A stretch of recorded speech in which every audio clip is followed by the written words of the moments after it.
O Evangelho segundo o Espiritismo. Lido e escrito. Capítulo 13. Não saiba a vossa mão esquerda o que dê a vossa mão direita. Fazer o bem sem ostentação. Os infortúnios ocultos. O óbolo da viúva. Convidar os pobres e os estropiados. Dar sem esperar retribuição. Instruções dos Espíritos e a caridade material e a caridade moral. A beneficência. A piedade. Os órfãos. Benefícios pagos com a ingratidão. Beneficência exclusiva. Fazer o bem sem ostentação. 1. Tende cuidado em não praticar as boas obras diante dos homens, para serem vistas, pois, do contrário, não recebereis recompensa de vosso Pai que está nos céus. Assim, quando derdes esmola, não façais tocar a trombeta diante de vós, como fazem os hipócritas nas sinagogas e nas ruas, para serem louvados pelos homens. Digo-vos, em verdade, que eles já receberam sua recompensa. Quando derdes esmola, não saiba a vossa mão esquerda o que faz a vossa mão direita, a fim de que a esmola fique em segredo, e vosso Pai, que vê o que se passa em segredo, vos recompensará. Mateus 6, 1-4. 2. Tendo Jesus descido do monte, grande multidão o seguiu. Ao mesmo tempo, um leproso veio ao seu encontro e o adorou, dizendo: Senhor, se quiseres, poderás curar-me. Jesus, estendendo a mão, o tocou e disse: Quero-o, fica curado. No mesmo instante desapareceu a lepra. Disse-lhe então Jesus: Abstente de falar disto a quem quer que seja, mas vai mostrar-te aos sacerdotes e oferece o dom prescrito por Moisés, a fim de que lhes sirva de prova. Mateus 8, 1-4. 3. Em fazer o bem sem ostentação há grande mérito, ainda mais meritório é ocultar a mão que dá, constitui marca incontestável de grande superioridade moral, porquanto, para encarar as coisas de mais alto do que o faz o vulgo, mister se torna abstrair da vida presente e identificar-se com a vida futura, ou numa palavra, colocar-se acima da humanidade, para renunciar à satisfação que advém do testemunho dos homens e esperar a aprovação de Deus. Aquele que prefere ao de Deus o sufrágio dos homens prova que mais fé deposita nestes do que na divindade e que mais valor dá à vida presente do que à futura. Se diz o contrário, procede como se não cresce no que diz. Quantos há que só dão na esperança de que o que recebe irá bradar por toda a parte o benefício recebido? Quantos os que, de público, dão grandes somas e que, entretanto, as ocultas, não dariam uma só moeda? Foi por isso que Jesus declarou: os que fazem o bem ostentosamente já receberam sua recompensa. Com efeito, aquele que procura a sua própria glorificação na terra, pelo bem que pratica, já pagou a si mesmo, ou Deus nada mais lhe deve, só lhe resta receber a punição do seu orgulho. Não saber a mão esquerda o que dá a mão direita é uma imagem que caracteriza admiravelmente a beneficência modesta. Mas, se há a modéstia real, também há a falsa modéstia, o simulacro da modéstia. Há pessoas que ocultam a mão que dá, tendo, porém, o cuidado de deixar aparecer um pedacinho, olhando em volta para verificar se alguém não o terá visto ocultá-la. Indigna paródia das máximas do Cristo. Se os benfeitores orgulhosos são depreciados entre os homens, que não será perante Deus? Também esses já receberam na terra sua recompensa. Foram vistos, e estão satisfeitos por terem sido vistos. É tudo o que terão.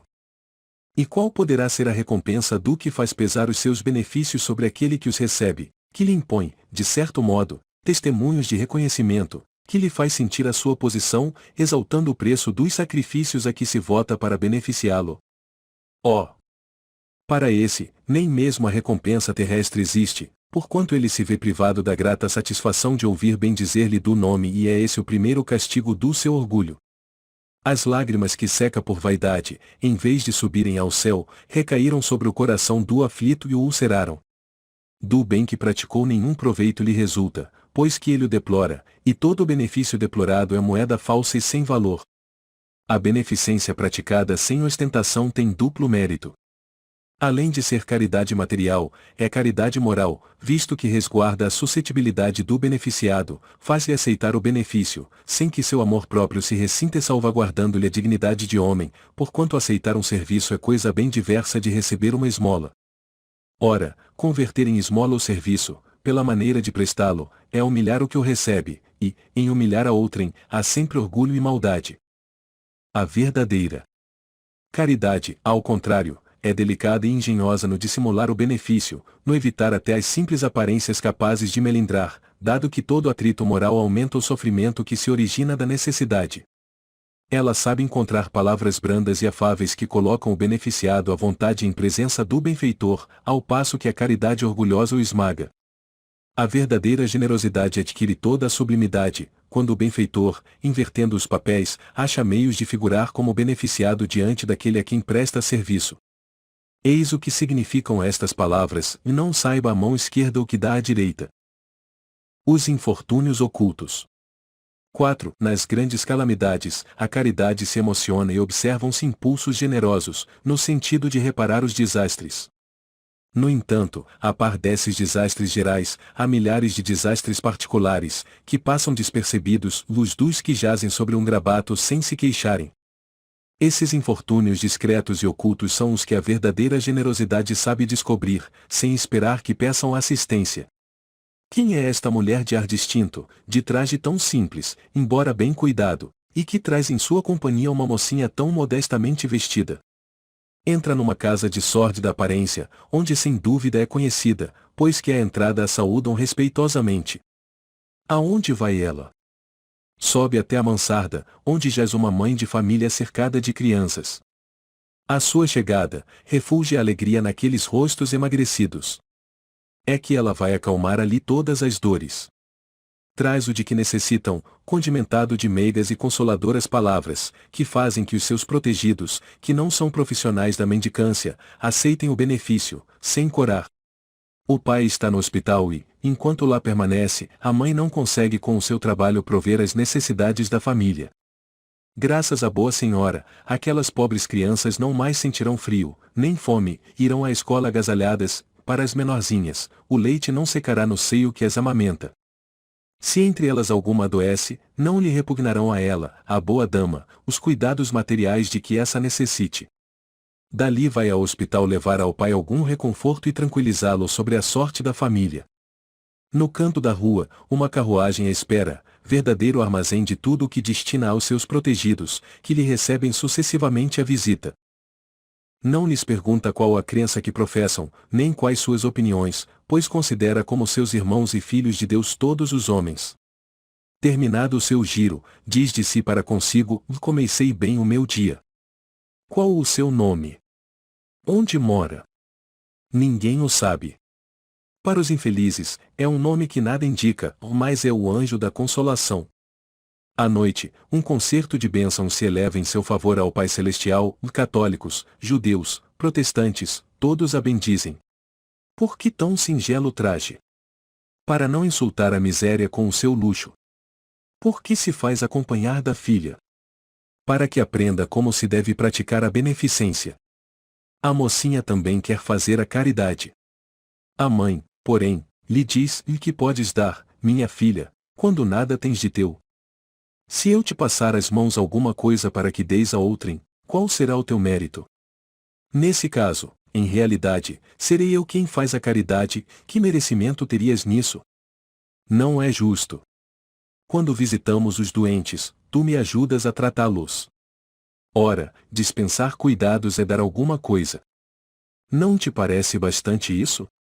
Nada mais simples. Aprende a fazer obras úteis e confeccionarás roupas para essas criancinhas. Desse modo, darás alguma coisa que vem de ti. É assim que aquela mãe verdadeiramente cristã prepara a filha para a prática das virtudes que o Cristo ensinou. É espírita ela? Que importa?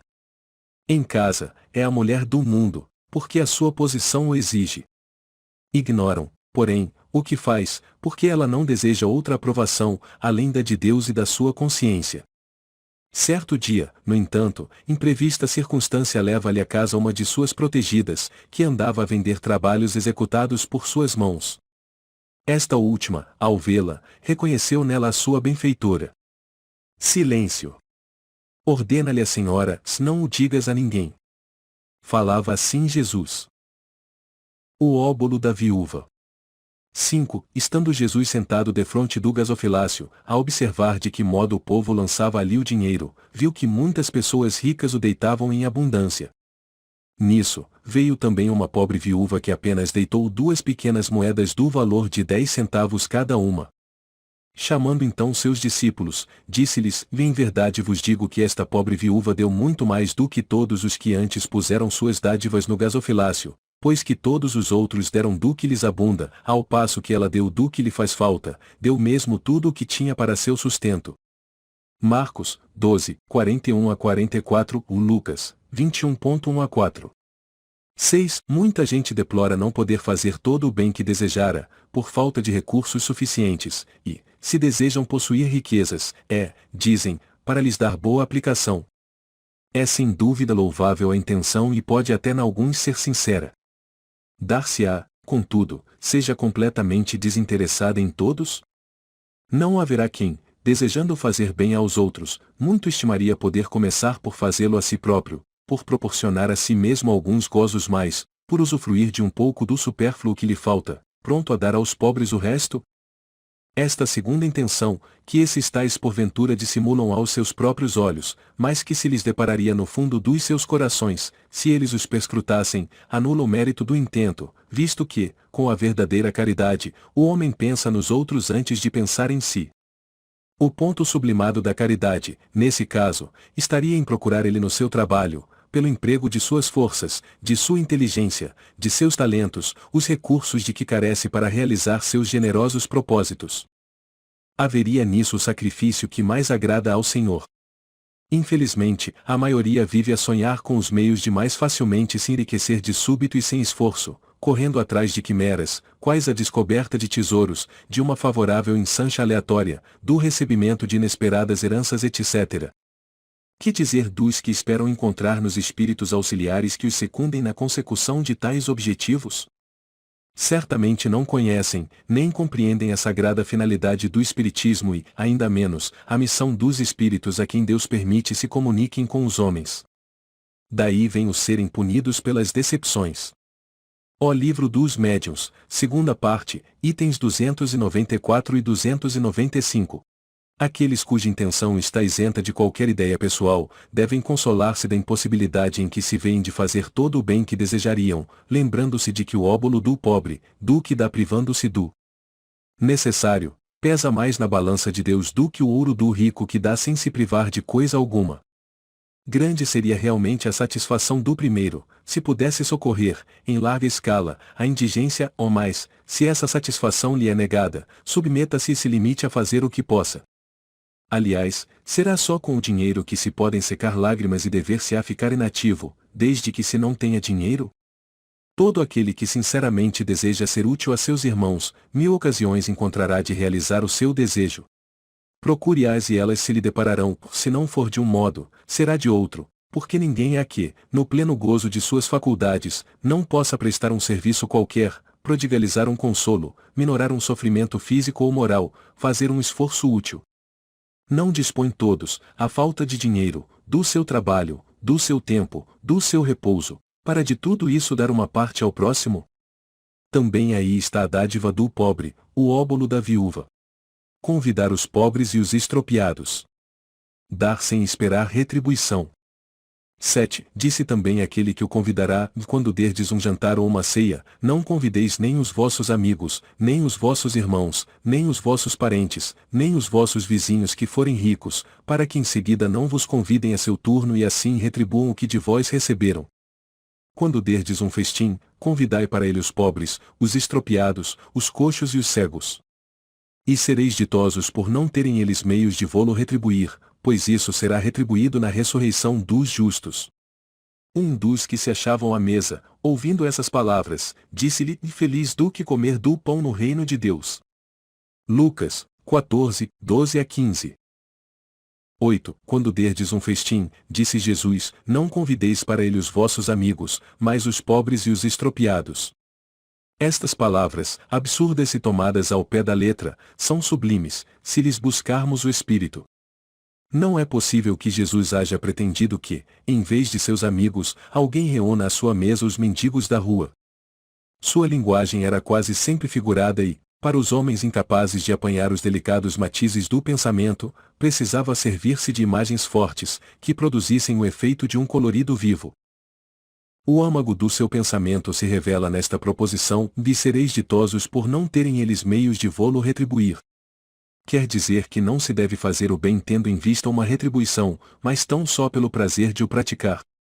Usando de uma comparação vibrante, disse: convidai para os vossos festins os pobres, pois sabeis que eles nada vos podem retribuir.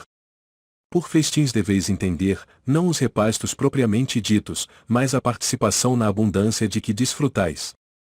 Todavia, aquela advertência também pode ser aplicada em sentido mais literal quantos não convidam para suas mesas apenas os que podem, como eles dizem, fazer-lhes honra ou, a seu turno, convidá-los. Outros, ao contrário, encontram satisfação em receber os parentes e amigos menos felizes. Ora, quem não os conta entre os seus? Dessa forma, grande serviço, às vezes, se lhes presta, sem que o pareça.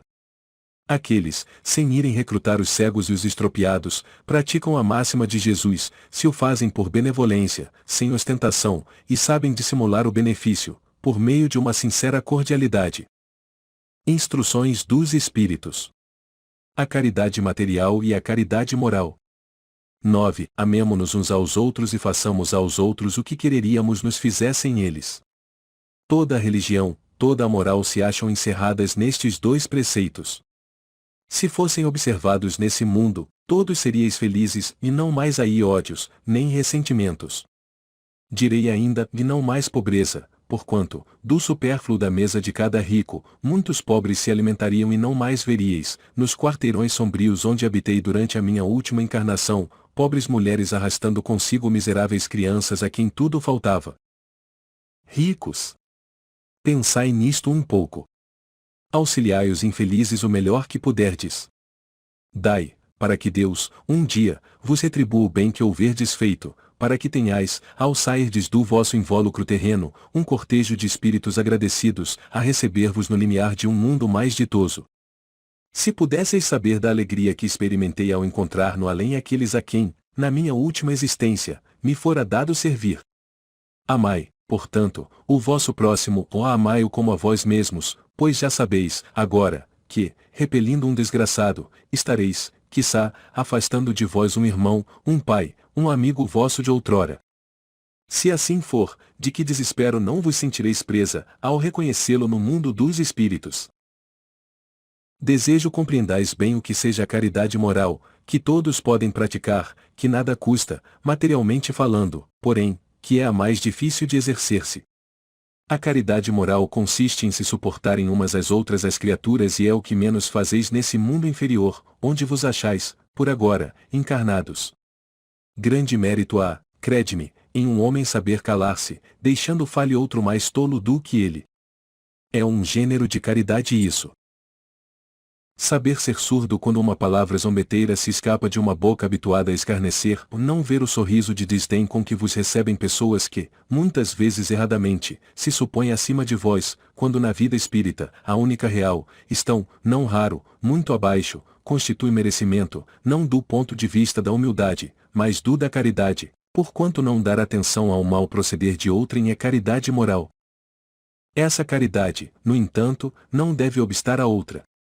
Tende, porém cuidado, principalmente em não tratar com desprezo o vosso semelhante. Lembrai-vos de tudo o que já vos tenho dito, tende presente sempre que, repelindo um pobre, talvez repelais um espírito que vos foi caro e que, no momento se encontra em posição inferior à vossa. Encontrei aqui um dos pobres da terra, a quem, por felicidade, eu pudera auxiliar algumas vezes.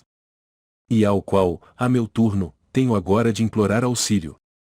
Lembrai-vos de que Jesus disse que todos somos irmãos e pensai sempre nisso, antes de repelirdes o leproso ou o mendigo. A Deus, pensai nos que sofrem e orai. Irmã Rosália. Paris, 1860. 10. Meus amigos, há muitos dentre vós tenho ouvido dizer, como hei de fazer caridade, se a miúde nem mesmo do necessário disponho? Amigos, de 1000 maneiras se faz a caridade. Podeis fazê-la por pensamentos, por palavras e por ações. Por pensamentos, orando pelos pobres abandonados, que morreram sem se acharem sequer em condições de ver a luz. Uma prece feita de coração os alivia. por palavras, dando aos vossos companheiros de todos os dias alguns bons conselhos, dizendo aos que o desespero, as privações azedaram o ânimo e levaram a blasfemar do nome do Altíssimo. Eu era como sois, ou sofria, sentia-me desgraçado, mas acreditei no Espiritismo e, vede, agora sou feliz. Aos velhos que vos disserem, é inútil, estou no fim da minha jornada, ou morrerei como vivi, dizei, Deus usa de justiça igual para com todos nós, lembrai-vos dos obreiros da última hora. As crianças já viciadas pelas companhias de que se cercaram e que vão pelo mundo, prestes a sucumbir às mais tentações, dizei, Deus vos vê, meus caros pequenos, e não vos canseis de lhes repetir essas brandas palavras. Elas acabarão por lhes germinar nas inteligências infantis, e em vez de vagabundos, fareis deles homens. Também isso é caridade. Dizem, outros dentre vós, ora. Somos tão numerosos na terra, que Deus não nos pode ver a todos. Escutai bem isto, meus amigos, quando estáis no cume da montanha, não abrangeis com o olhar os bilhões de grãos de areia que a cobrem. Pois bem, do mesmo modo vos vê Deus. Ele vos deixa usar do vosso livre-arbítrio, como vós deixais que esses grãos de areia se movam ao sabor do vento que os dispersa. Apenas, Deus, em sua misericórdia infinita, vos pôs no fundo do coração uma sentinela vigilante, que se chama consciência. Escutai-a, que somente bons conselhos ela vos dará. Às vezes, conseguis entorpecê-la, opondo-lhe o espírito do mal. Ela, então, se cala. Ficais certos, porém, de que a pobre escorraçada se fará ouvir, logo que lhe deixardes aperceber-se da sombra do remorso. Ouvi-a, interrogai-a e com frequência vos achareis consolados com o conselho que dela houverdes recebido. Meus amigos, a cada regimento novo o general entrega um estandarte. Eu vos dou por divisa esta máxima do Cristo, amai-vos uns aos outros. Observai esse preceito, reuni-vos todos sob essa bandeira e tereis ventura e consolação. Um espírito protetor. Lyon, 1860. A beneficência. 11. A beneficência, meus amigos, dar-vos-á nesse mundo os mais puros e suaves deleites, as alegrias do coração, que nem o remorso, nem a indiferença perturbam. Ó! Pudesseis compreender tudo o que de grande e de agradável encerra a generosidade das almas belas, sentimento que faz olha a criatura às outras como olha a si mesma, e se dispa, jubilosa, para vestir o seu irmão. Pudesseis, meus amigos, ter por única ocupação tornar felizes os outros. Quais as festas mundanas que podereis comparar às que celebrais quando, como representantes da divindade, levais a alegria a essas famílias que da vida apenas conhecem as vicissitudes e as amarguras, quando vedes nelas os semblantes macerados refulgirem subitamente de esperança, porque, faltos de pão, os desgraçados ouviam seus filhinhos, ignorantes de que viver é sofrer, gritando repetidamente, a chorar, estas palavras, que, como agudo punhal, se lhes enterravam nos corações maternos, estou com fome, ó! Compreendei quão deliciosas são as impressões que recebe aquele que vê renascer a alegria onde, um momento antes, só havia desespero. Compreendei as obrigações que tendes para com os vossos irmãos. Ide ao encontro do infortúnio, ide em socorro, sobretudo, das misérias ocultas, por serem as mais dolorosas. Ide, meus bem-amados, e tende em mente estas palavras do Salvador, quando vestirdes a um destes pequeninos, lembrai-vos de que é a mim que o fazeis. Caridade. Sublime palavra que sintetiza todas as virtudes, és tu que has de conduzir os povos à felicidade. Praticando-te, criarão eles para si infinitos gozos no futuro e, quando se acharem exilados na terra, tu lhes serás a consolação, o prelibar das alegrias de que fruirão mais tarde, quando se encontrarem reunidos no seio do Deus de amor. Foste tu, virtude divina, que me proporcionaste os únicos momentos de satisfação de que gozei na terra. Que os meus irmãos encarnados creiam na palavra do amigo que lhes fala, dizendo-lhes, vê na caridade que deveis procurar a paz do coração, o contentamento da alma, o remédio para as aflições da vida. Ó! Quando estiverdes a ponto de acusar a Deus, lançai um olhar para baixo de vós, vede que de misérias a aliviar, que de pobres crianças sem família, que de velhos sem qualquer mão amiga que os ampare e lhes feche os olhos quando a morte os reclame. Quanto bem a fazer! Ó! Não vos queixeis, ao contrário, agradecei a Deus e prodigalizai a mancheias a vossa simpatia, o vosso amor, o vosso dinheiro por todos os que, deserdados dos bens desse mundo, enlanguecem na dor e no insulamento. Colhereis nesse mundo bem doces alegrias, e mais tarde, e só Deus o sabe, Adolfo, bispo de Argel. Bordeaux, 1861. 12. Sede bons e caridosos, vê essa chave dos céus, chave que tendes em vossas mãos. Toda a eterna felicidade se contém neste preceito, amai-vos uns aos outros. Não pode a alma elevar-se às altas regiões espirituais, senão pelo devotamento ao próximo, somente nos arroubos da caridade encontra ela aventura e consolação. Sede bons, amparai os vossos irmãos, deixai de lado a horrenda chaga do egoísmo. Cumprido esse dever, abrir-se-vos ao caminho da felicidade eterna. Ademais, qual dentre vós ainda não sentiu o coração pulsar de júbilo, de íntima alegria, a narrativa de um ato de bela dedicação, de uma obra verdadeiramente caridosa? Se unicamente buscasseis a volúpia que uma ação boa proporciona, conservar-vos-ieis sempre na senda do progresso espiritual. Não vos faltam os exemplos, rara é apenas a boa vontade. Notai que a vossa história guarda piedosa lembrança de uma multidão de homens de bem. Não vos disse Jesus tudo o que concerne às virtudes da caridade e do amor?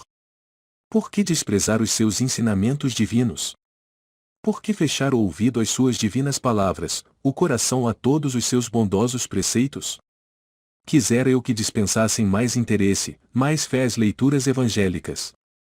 Desprezam, porém, esse livro, consideram no repositório de palavras ocas, uma carta fechada ou deixam no esquecimento esse código admirável.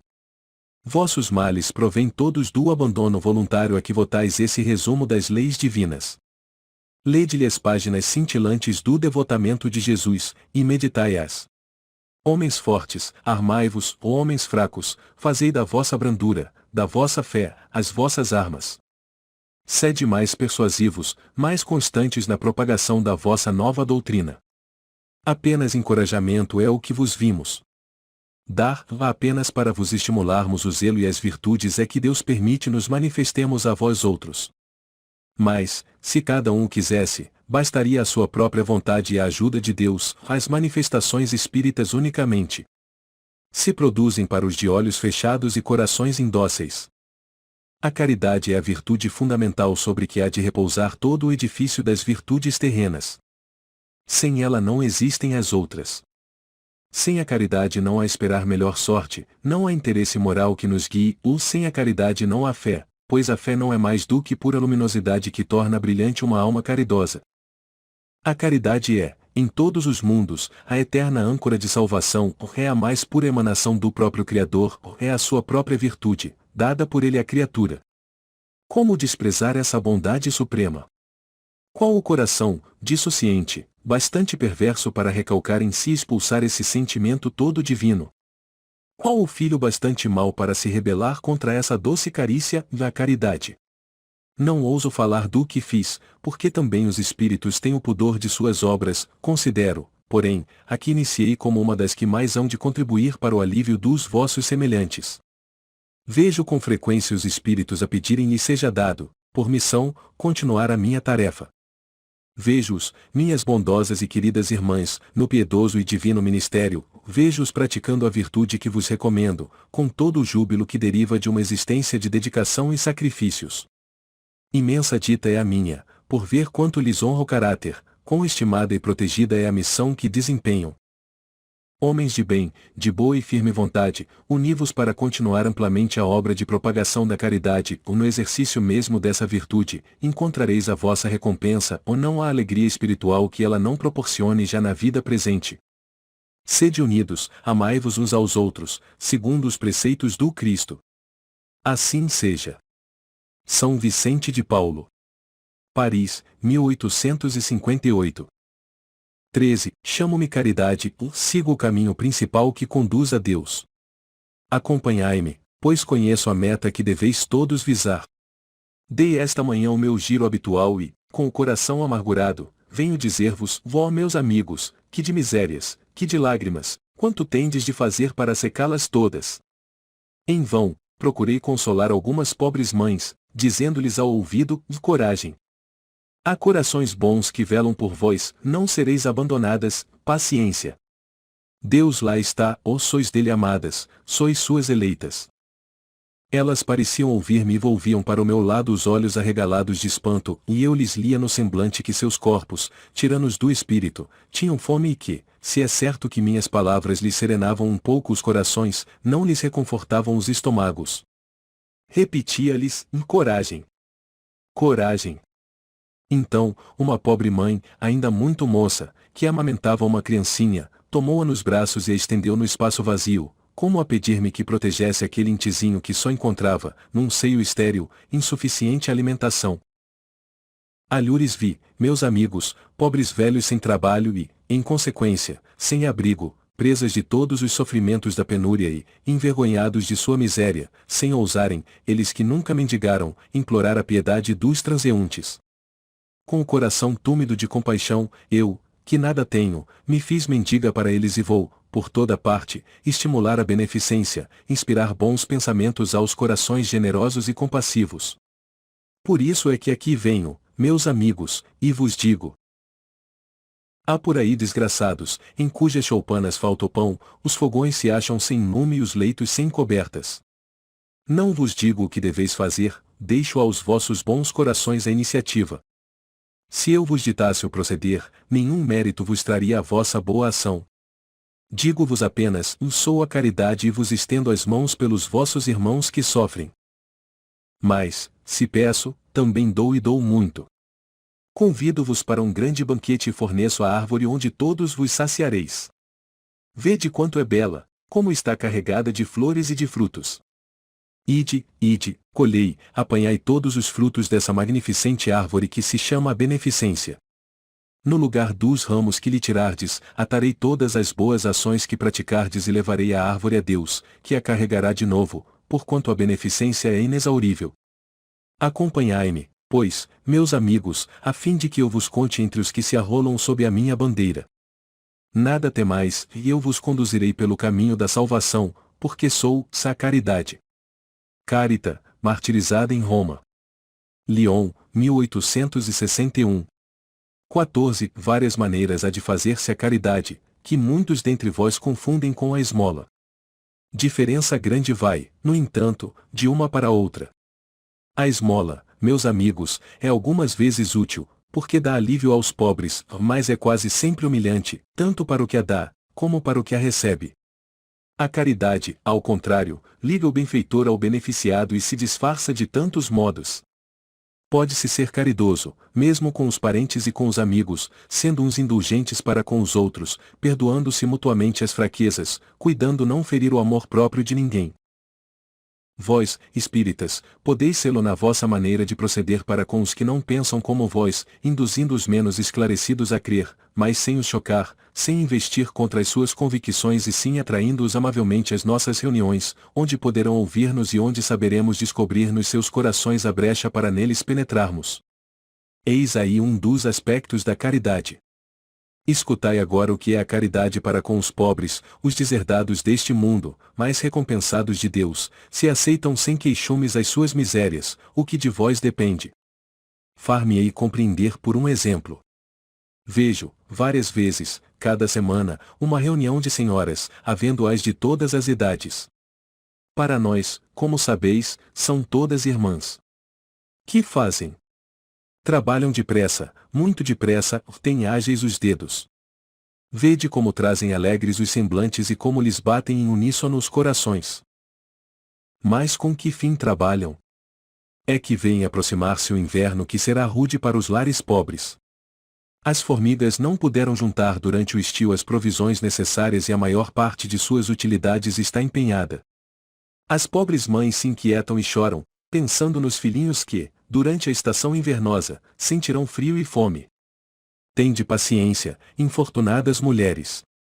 Deus inspirou a outras mais aquinhoadas do que vós, elas se reuniram e estão confeccionando roupinhas, depois, um destes dias, quando a terra se achar coberta de neve e vós vos lamentardes, dizendo: Deus não é justo, que é o que vos sai dos lábios sempre que sofreis, vereis surgir um dos filhos dessas boas trabalhadoras que se constituíram obreiras dos pobres, pois que é para vós que elas trabalham assim, e os vossos lamentos se mudarão em bênçãos, dado que no coração dos infelizes o amor acompanha de bem perto o ódio. Como essas trabalhadoras precisam de encorajamento, vejo chegarem-lhes de todos os lados as comunicações dos bons espíritos. Os homens que fazem parte dessa sociedade lhes trazem também seu concurso, fazendo-lhes uma dessas leituras que agradam tanto. E nós, para recompensarmos o zelo de todos e de cada um em particular, prometemos às laboriosas obreiras boa clientela, que lhes pagará à vista, em bênçãos, única moeda que tem curso no céu, garantindo-lhes, além disso, sem receio de errar, que essa moeda não lhes faltará. Carita. Lyon, 1861. 15. Meus caros amigos, todos os dias ouço entre vós dizerem: sou pobre, não posso fazer a caridade, e todos os dias vejo que faltais com a indulgência aos vossos semelhantes. Nada lhes perdoais e vos arvorais em juízes muitas vezes severos, sem querer de saber se ficaríeis satisfeitos que do mesmo modo procedessem convosco. Não é também caridade a indulgência? Vós, que apenas podeis fazer a caridade praticando a indulgência, fazei-a assim, mas fazei-a largamente. Pelo que toca à caridade material, vou contar-vos uma história do outro mundo. 2 homens acabavam de morrer. Dissera Deus, enquanto esses 2 homens viverem, deitar-se-ão em sacos diferentes as boas ações de cada um deles, para que por ocasião de sua morte sejam pesados. Quando ambos chegaram aos últimos momentos, mandou Deus que lhe trouxessem os 2 sacos. Um estava cheio, volumoso, atochado, e nele ressoava o metal que o enchia, o outro era pequenino e tão vazio que se podiam contar as moedas que continha. Este o meu, disse um, reconheço-o, fui rico e dei muito. Este o meu, disse o outro, sempre fui pobre, ó. Quase nada tinha para repartir. Mas, ó, surpresa! Postos na balança os 2 sacos, o mais volumoso se revelou leve, mostrando-se pesado o outro, tanto que fez-se elevasse muito o primeiro no prato da balança. Deus, então, disse ao rico: deste muito, é certo, mas deste por ostentação e para que o teu nome figurasse em todos os templos do orgulho e, ademais, dando, de nada te privaste. Vai para a esquerda e fica satisfeito com o te serem as tuas esmolas contadas por qualquer coisa. Depois, disse ao pobre: tu deste pouco, meu amigo, mas cada uma das moedas que estão nesta balança representa uma privação que te impuseste ou não deste esmolas, entretanto, praticaste a caridade, e, o que vale muito mais, fizeste a caridade naturalmente, sem cogitar de que te fosse levada em conta, foste indulgente ou não te constituíste juiz do teu semelhante, ao contrário, todas as suas ações lhe relevaste, passa à direita e vai receber a tua recompensa. Um espírito protetor. Lyon, 1861. 16. A mulher rica, venturosa, que não precisa empregar o tempo nos trabalhos de sua casa, não poderá consagrar algumas horas a trabalhos úteis aos seus semelhantes? Compre, com o que lhe sobre dos prazeres, agasalhos para o desgraçado que tirita de frio, confeccione, com suas mãos delicadas, roupas grosseiras, mas quentes, auxilie uma mãe a cobrir o filho que vai nascer. Se por isso seu filho ficar com algumas rendas de menos, o do pobre terá mais com que se aqueça. Trabalhar para os pobres é trabalhar na vinha do Senhor. E tu, pobre operária, que não tens supérfluo, mas que, cheia de amor aos teus irmãos, também queres dar do pouco com que contas, dá algumas horas do teu dia, do teu tempo, único tesouro que possuis, ou faze alguns desses trabalhos elegantes que tentam os felizes, ou vende o produto dos teus serões e poderás igualmente oferecer aos teus irmãos a tua parte de auxílios. Terás, talvez, algumas fitas de menos, o darás, porém, calçado a um que anda descalço.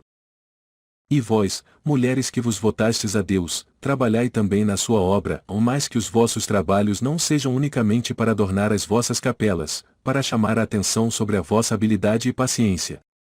Trabalhai, minhas filhas, e que o produto de vossas obras se destine a socorrer os vossos irmãos em Deus. Os pobres são seus filhos bem-amados, trabalhar para eles é glorificá-lo. Cede-lhes a providência que diz: vá aos pássaros do céu, dá a Deus o alimento. Mudem-se o ouro e a prata que se tecem nas vossas mãos em roupas e alimentos para os que não os têm. Fazei isto e abençoado será o vosso trabalho. Todos vós, que podeis produzir, dai o vosso gênio, dai as vossas inspirações, dai o vosso coração, que Deus vos abençoará. Poetas, literatos, que só pela gente mundana sois lidos.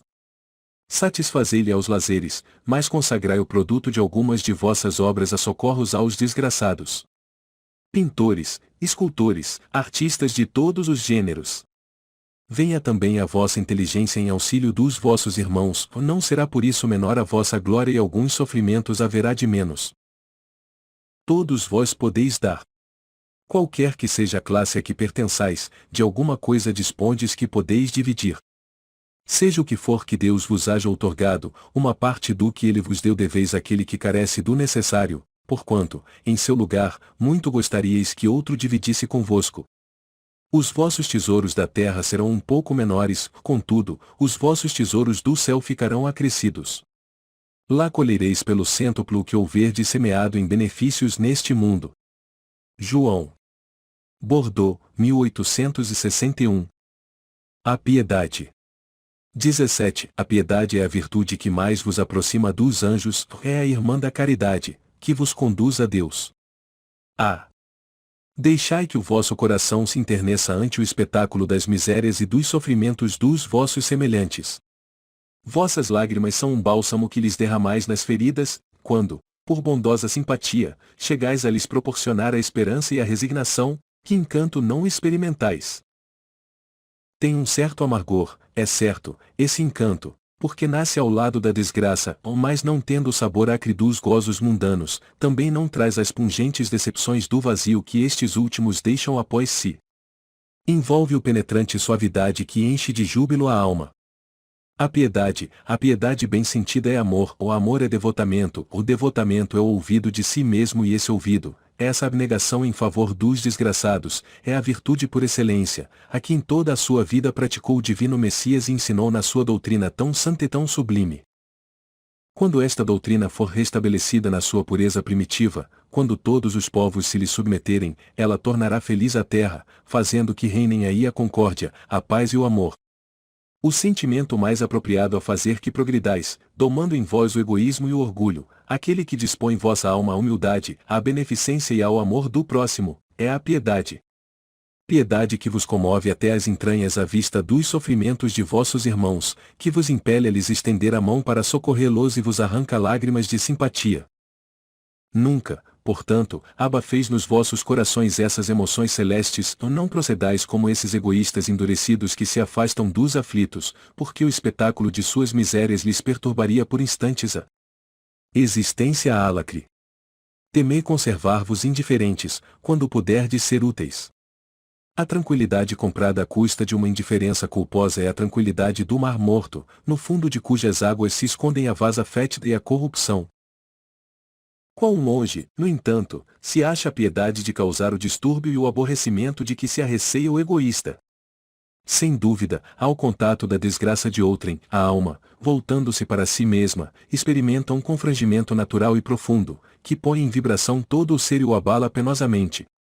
Grande, porém, é a compensação, quando chegais a dar coragem e esperança a um irmão infeliz que se internece ao aperto de uma mão amiga e cujo olhar, úmido, por vezes, de emoção e de reconhecimento, para vós se dirige docemente, antes de se fixar no céu em agradecimento por lhe ter enviado um consolador, um amparo. A piedade é o melancólico, mais celeste precursor da caridade, primeira das virtudes que a tem por irmã e cujos benefícios ela prepara e enobrece. Miguel. Bordeaux, 1862. Os órfãos.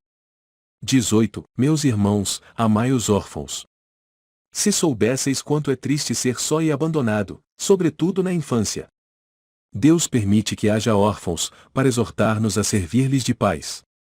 Que divina caridade amparar uma pobre criaturinha abandonada, evitar que sofra fome e frio, dirigir-lhe a alma, a fim de que não desgarre para o vício. Agrada a Deus quem estende a mão a uma criança abandonada, porque compreende e pratica a sua lei. Ponderai também que muitas vezes a criança que socorreis vos foi cara noutra encarnação, caso em que, se pudesseis lembrar-vos, já não estaríeis praticando a caridade, mas cumprindo um dever. Assim, pois, meus amigos, todo sofredor é vosso irmão e tem direito à vossa caridade, ou não, porém, a essa caridade que magoa o coração, não a essa esmola que queima a mão em que cai, pois frequentemente bem amargos são os vossos óbolos. Quantas vezes seriam eles recusados, se na choupana a enfermidade e a miséria não os estivessem esperando? Dai delicadamente, juntai ao benefício que fizerdes o mais precioso de todos os benefícios, de uma boa palavra, de uma carícia, de um sorriso amistoso. Evitai esse ar de proteção, que equivale a revólver a lâmina no coração que sangre e considerai que, fazendo o bem, trabalhais por vós mesmos e pelos vossos. Um espírito familiar. Paris, 1860. Benefícios pagos com a ingratidão. 19. Que se deve pensar dos que, recebendo a ingratidão em paga de benefícios que fizeram, deixam de praticar o bem para não topar com os ingratos? Nesses, há mais egoísmo do que caridade, visto que fazer o bem, apenas para receber demonstrações de reconhecimento, é não o fazer com desinteresse, e o bem, feito desinteressadamente, é o único agradável a Deus. Há também orgulho, porquanto os que assim procedem se comprazem na humildade com que o beneficiado lhes vem depor aos pés o testemunho do seu reconhecimento. Aquele que procura, na terra, recompensa ao bem que pratica não a receberá no céu. Deus, entretanto, terá em apreço aquele que não a busca no mundo. Deveis sempre ajudar os fracos, embora saibais de antemão que os a quem fizerdes o bem não vô-lo agradecerão. Ficais certos de que, se aquele a quem prestais um serviço esquece, Deus o levará mais em conta do que se com a sua gratidão o beneficiado vô-lo houvesse pago. Se Deus permite por vezes sejais pagos com a ingratidão, é para experimentar a vossa perseverança em praticar o bem.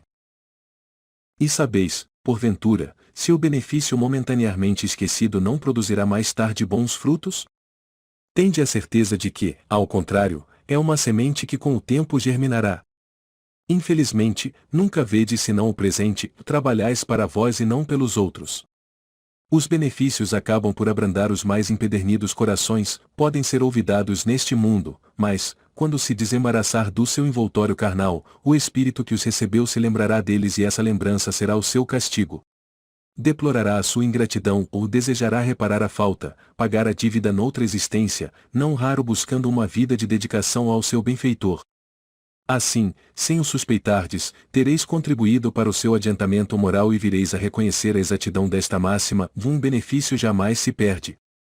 Além disso, também por vós mesmos tereis trabalhado, porquanto granjeareis o mérito de haver feito o bem desinteressadamente e sem que as decepções vos desanimassem.